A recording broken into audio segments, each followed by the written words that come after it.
Hi, my name is Katie. I am a stepmom of 5 and a mommy-to-be to my first biological child, and I'm on here sharing some more pregnancy updates with you guys.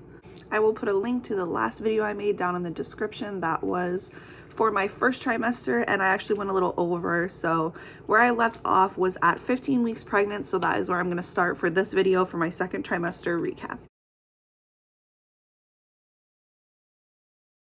So where I left off in the last update, I was 15 weeks pregnant and I mentioned that I had had some light cramping. So I'm just going to start off right from there and jump into it because my second trimester was very emotional, very difficult, very anxiety ridden. There was a couple hospital trips. I was out of work the entire second trimester. So yeah, we're going to start right there where I left off. So now I'm going back to 16 weeks pregnant. The cramping that I was talking about from that last video got worse, and then came the bleeding. So the first time that it happened, I was out running errands with my husband and I went to use the restroom, and when I pulled my pants down, there was blood in my underwear. I immediately started panicking. There was blood all in the toilet. There was blood when I wiped, everything. This was a lot of blood.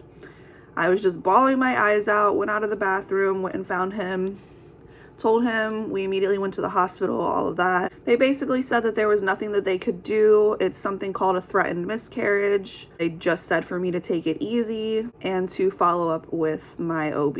Not dwelling on that too much because the first time was not as bad as the second time. The next day, the bleeding stopped completely. Some other symptoms that I had that week were an itchy stomach, constipation, acid reflux, and sharp shooting pelvic pains. So I went to my OB appointment. They said the same thing, that there was basically nothing they could do, that they couldn't tell me why I had bleeding. Everything with the baby looked perfectly fine. Everything with me looked perfectly fine. There was nothing they could do, and there was nothing I needed to do, just go on with my life. So that was at 17 weeks when I had that OB appointment. Some other symptoms that I had were shooting back pain a couple times, acid reflux, insomnia really bad, some diarrhea, some headaches. And then I had another episode of bleeding. So we went back to the hospital. It was only about a week after the first time that I had bleeding, and it was like a day or two after my OB appointment. The bleeding this time was really bad, and my experience at the hospital this time was really bad. I was literally there for almost 12 hours. It was hours before anything was even done, before they took my blood, before they did an ultrasound, before they did literally anything. Like, the hospital was insane that day, and they did not prioritize me at all. I had like paper towels under me because I was bleeding so heavily and I didn't want to get it on the chair.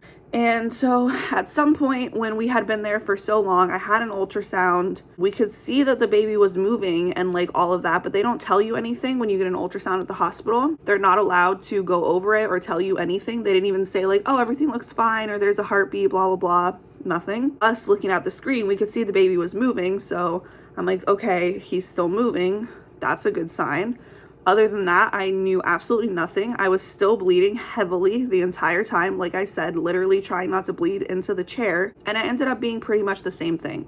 Couldn't tell me why it was happening. Couldn't tell me what was wrong. Nothing looked wrong with the baby. Nothing looked wrong with me. Nothing they could do. Nothing I could do. They put me on strict bed rest and pelvic rest and told me to make an appointment with my OB.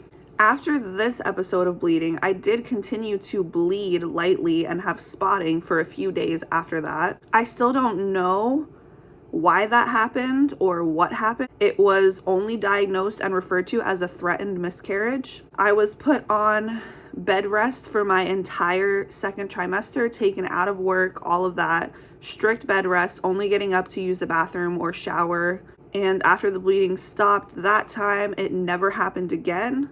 Thank God. Everything turned out fine. I still don't know why it happened or what happened. But yeah, that was extremely difficult. I'm kind of just brushing past it because it's still hard for me to talk about, because I really spent months thinking that this baby was not going to make it. Waking up every day in fear. Every time I use the bathroom, scared. Sorry for all that information, but I'm just sharing my experience. If this has happened to anyone and you're not getting any answers, hang in there. Everything could be perfectly fine like it ended up being with me. I really cross my fingers that everything is perfectly fine for you as well. But I completely understand. It was the most horrifying experience of my life, honestly. It was the most scared I've ever been in my life. But anyway, moving on from that, at 18 weeks, my acid reflux was so bad all day, all night, so bad. I had a bloody nose and a stuffy nose and a runny nose really bad. Those were the only things that I wrote down that week. And for 19 weeks, same thing. Stuffy nose, runny nose, acid reflux still really bad, fatigue and insomnia back really bad. For 20 weeks, we have sore feet, super hungry, like insatiable, especially in the mornings. Peeing even more, didn't think that was possible. Gross taste in my mouth is back. Every day around 1 to 3, I get super tired, a bad headache, and have to take a nap. That was super annoying. That was the entire week. Literally by 1 o'clock or 2 o'clock or 3 o'clock, I would have the worst like migraine headache in the world. And I would literally just have to lay down and take a nap. And then when I woke up, I would be perfectly fine. And this was the first time that I thought I could be feeling the baby move, which was really exciting, especially after everything that had happened and being in the hospital and all of that. I said, I think feeling baby, always low on my right side. It feels like bubbles in my stomach. Like that was how I described it to my friend. It literally felt like someone was blowing bubbles inside of my stomach. And acid reflux was much better this week. For 21 weeks, I have pelvic area really sore, back really sore, legs really sore. Definitely feeling the baby now, most active first thing in the morning and in the evening/night. At first, he was definitely a morning baby. Every single morning around like 6 or 7 o'clock, he would just start going crazy, especially if I was hungry. 22 weeks, feel like I have to pee constantly. Acid reflux getting bad again. Threw up. This is the second or third time randomly throwing up all over the floor. I don't think I noted when it first happened. But yes, that did happen a couple times. I literally just randomly projectile vomited everywhere. It was absolutely disgusting. I don't think he likes vegetables, which sounds really weird, but it was like anytime I ate something with a lot of vegetables, I would just get so sick that I would just spew everywhere. 23 weeks, I had heartburn. My first time feeling that, because even though I had the acid reflux, I never had the heartburn like in my chest.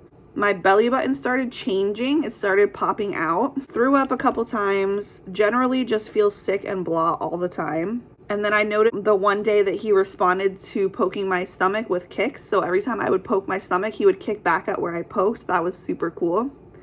Acid reflux and heartburn is extremely bad. The worst it's been. Pelvic pain really bad. It's getting very uncomfortable and hard to sleep. Drinking less water is helping to pee less at night, but that is really hard for me. I'm super thirsty all night long, all my pregnancy, still to this point. I'm super thirsty at night, even more so than throughout the day. I don't know why.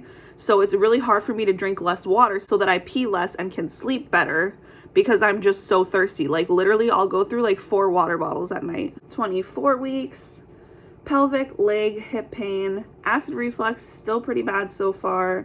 Headache. And then I noted the day that my husband felt him kick for the first time. It was late at night while waiting to fall asleep. That was a really special moment. Cranky, acne on my sides, now my stomach and my boobs. And then I had another doctor's appointment that week where they checked on the status of the baby and myself, and everything still looked perfectly healthy.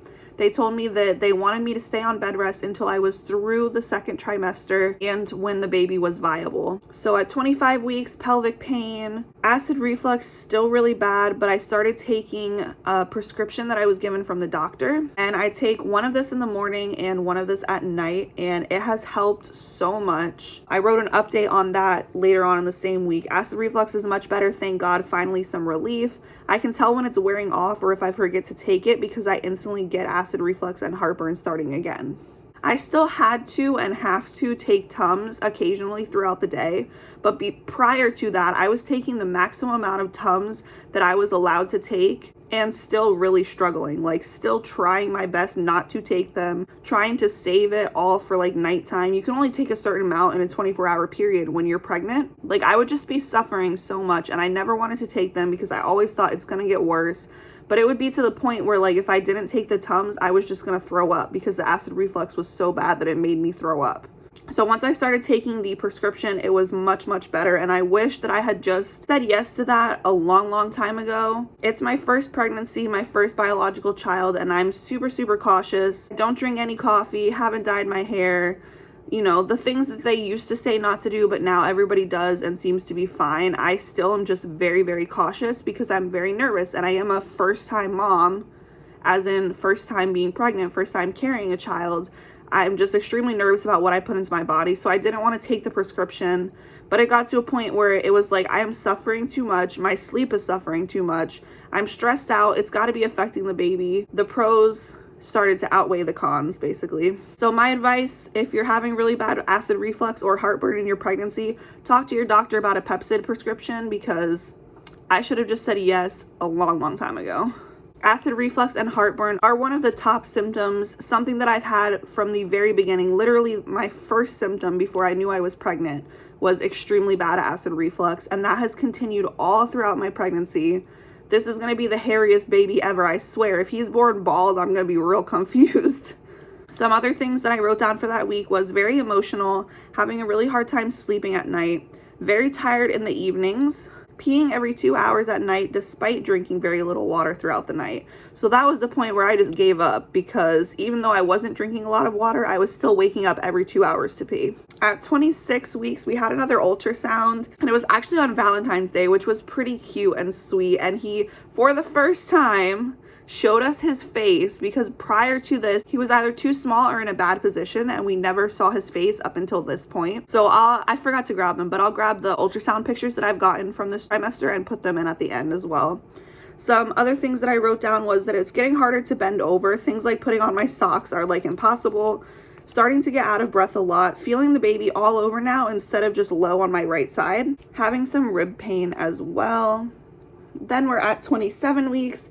Acid reflux is much more manageable with medicine and Tums. Very tired, lethargic, blah. My back is starting to hurt more. Last couple of weeks, my acne has been getting better. I really noticed the difference this week. A lot of pelvic pain. And then we are at 28 weeks. I jinxed myself. Acne is bad again. My boobs are noticeably bigger. Pelvic pain and leg pain is back with it. That I think is sciatica pain, where it's just like a shooting pain down your side, or like a constant shooting pain down your side, like all the way from your hip to your leg. When I talked to my doctor about that, they refer to it as sciatica pain. I am moody and emotional ×2. My stomach has been really itchy. I get full very quickly, but I'll still feel hungry, and my nipples are really sore again. And then we had another ultrasound, and he was back to being stubborn, not showing his face. And yeah, I'm going to stop there because I am going to make a third trimester update video. Right now, I'm actually almost 36 weeks pregnant. So once again, I'm making this video super late, but I still wanted to make it because I really want to document this journey, and I really wish that I had been able to document it more. But the second trimester was just really difficult and really hard for me, so I didn't really feel like making videos during that time, although looking back I kind of wish that I did. But anyway, so the next videos are going to be some third trimester updates, and I don't know how much of the birth I'm going to film for a video, because I just found out that you're not allowed to record, take pictures or videos while giving birth at the hospital that I have to deliver at. So that's really disappointing. So I'm not sure how much I would even be able to film there or during that experience, but it's gonna happen sometime within the next month. I will be giving birth. Hopefully I get some videos out before then. If you guys would like to follow along and you're not subscribed already, go ahead and do so. Oh, let me go ahead and grab those ultrasounds. These were at 18 weeks, and as you can see, they're absolutely horrible. There he is, like upside down. That's his face and his body, I believe. This, I guess, is his face. I don't know, but yeah, this kid is not a fan of ultrasounds. And then these are at 21 weeks. We got one of his feet. That one is pretty cute, but the rest of them, not great. Profiles where you really can't see anything. They confirmed the gender, I guess. It says it's a boy and is pointing here. We already knew that it was a boy because we had the genetic testing done. And then we tried to get some 3D pictures of his face. These like kind of creep me out. I don't know.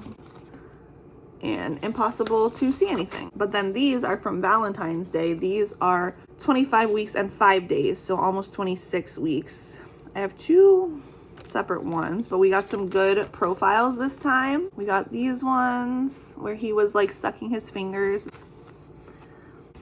And then this one is his leg. I think she said that's his kneecap. Oh, this one is the best profile. Look at that. We could finally see his little nose, his sweet lips. And they try to get some 3D ones again. Still really creepy, still not coming out great. There is a hand there. But yeah, even though these weren't that great, this was really exciting because I finally got like a profile or face shot where you could really like see his features. But yeah, thank you guys so much for watching. Again, go ahead, subscribe, like, comment, follow me on social media. It's all in the description, along with my first trimester video if you want to watch that. And yeah, stay tuned. We'll see when this baby's gonna come. Bye.